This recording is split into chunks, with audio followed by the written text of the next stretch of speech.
kitu alichonifanyia mwanangu.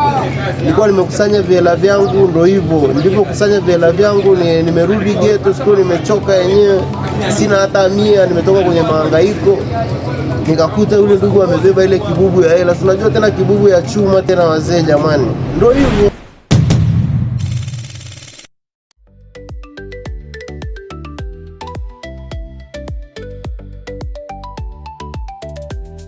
Tunakuletea stories zinazo trend mtaani.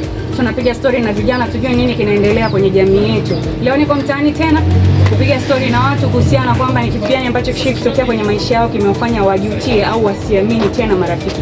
Karibu, hii ni Vibes on Tap. Jina langu ni Nami, tutakuwa nami kuanzia mwanzo mpaka tutakapotamatisha. Twende tusikilize wana nini cha kutuambia. Na tunaanza naye Kevi, amenishirikisha jina lake ni Kevi. Atuambie ni kitu gani ambacho ashikutana nacho kinamfanya asiamini tena marafiki, asiamini tena ndugu, asiamini watu wa karibu. Tumsikilize. Nilimwamini sana, nikamweka kama ndugu yangu, nikamwambia ndugu yangu tukae hapa tujenge maisha, lakini kitu alichonifanyia mwanangu, nilikuwa nimekusanya vihela vyangu, ndio hivyo. Nilipokusanya vihela vyangu nimerudi ghetto, siku nimechoka yenyewe. Sina hata 100, nimetoka kwenye mahangaiko. Nikakuta yule ndugu amebeba ile kibubu ya hela. Unajua tena kibubu ya chuma tena wazee jamani. Ndio hivyo yani. Kwa hiyo maisha bana. Afu pia nilishakutana na mpenzi yenyewe akaniumiza. Kwa hiyo naishi tu ili mradi naishi tu wazee. Yani ndio hivyo yani. Unajua vitu vingi vinatuumiza na watu wanatufanya tu wabaya.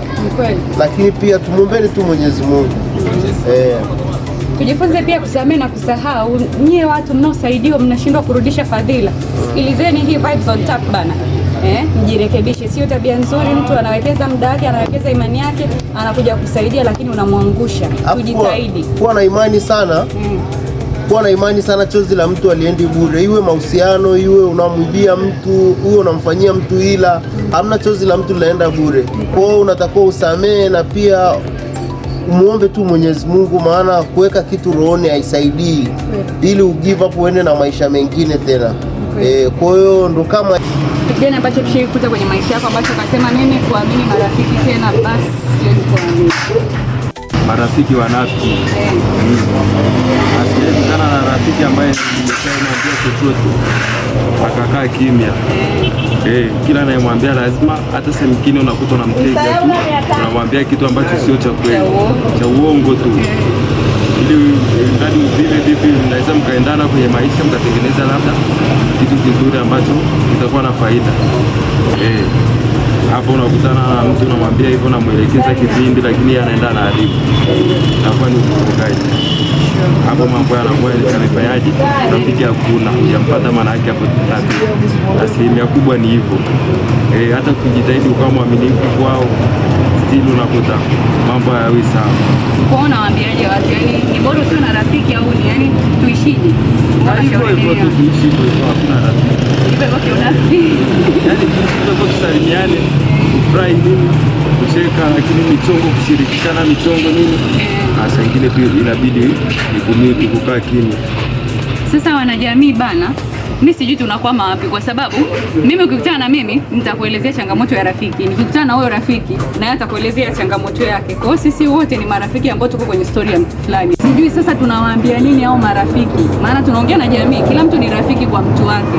Marafiki wanazingua, marafiki mnaambiwa mambo ya watu, mnaenda kusema. Jambo gani ambalo ulishikuta kutoka kwa marafiki ambalo limekufanya usiamini tena marafiki? Bado niko mtaani. Hii ni Vibes on Tap. Jina langu ni Nami, endelea kutusikiliza. Kitu ambacho kimenifanya mpaka sasa hivi siamini marafiki ni pale ambapo nilimwamini rafiki yangu alafu akaja kutembea na mpenzi wangu ambaye nilikuwa nampenda sana na alikuwa anajua kabisa nampenda na nilipoelekeza moyo wangu, alafu akaja kunizunguka akaja kutembea na mpenzi wangu. Hicho ndio kitu ambacho mpaka sasa hivi siwezi kumwamini rafiki yoyote, hata kama ni rafiki yangu na unahisi jambo gani ambalo linaweza likafanyika likaondoa hizo tabia? Kwa sababu sisi wote tuko kwenye story ya mtu fulani. Mimi ni rafiki yako, wewe ni rafiki ya mtu fulani, kwa kuna namna tushai kuzingua kwenye story ya mtu. Je, una nini cha kumwambia anayekutazama kwamba tufanyeje sasa ili marafiki wasio na tabia hiyo, au tusio na marafiki kabisa, tuishi maisha gani? Hapana, marafiki wapo, lakini kwa na mipaka. Tusifikie hatua kuaminiana sana mpaka kuambiana siri ambazo wewe mwenyewe ukitolea utakuumiza. Kuwe na mipaka, hata kama tunaaminiana, lakini sio kupitiliza. Hiyo inaweza ikapunguza mambo ambayo yanaweza kutokea. Kwa hiyo tunaangalia vitu vya kuambia watu, kuwa na marafiki lakini kuwa na kiasi katika mazungumzo yako, katika siri zako, sio kila kitu ambacho watu wanatakiwa kukifahamu. Ulikuwa na mimi kuanzia mwanzo na kufikia hapa, mimi sidhani kama nina la ziada. Kwa hiyo tukutane wakati ujao. Hii ni Vibes on Tap, mimi ni Nami, naenda kwa Kevo Soft Dog. Ukiwa unapanda na njia Mianzini Junction ya kuelekea Ilbolu, hapa pembeni kabisa utatuona tunapaka rangi kwenye haya grills. Tuna deal na vitu vyote vinavyohusiana na pikipiki. Ukisikia Kevo the Top Dog umefika. Kwa karibuni jamani, mtu support.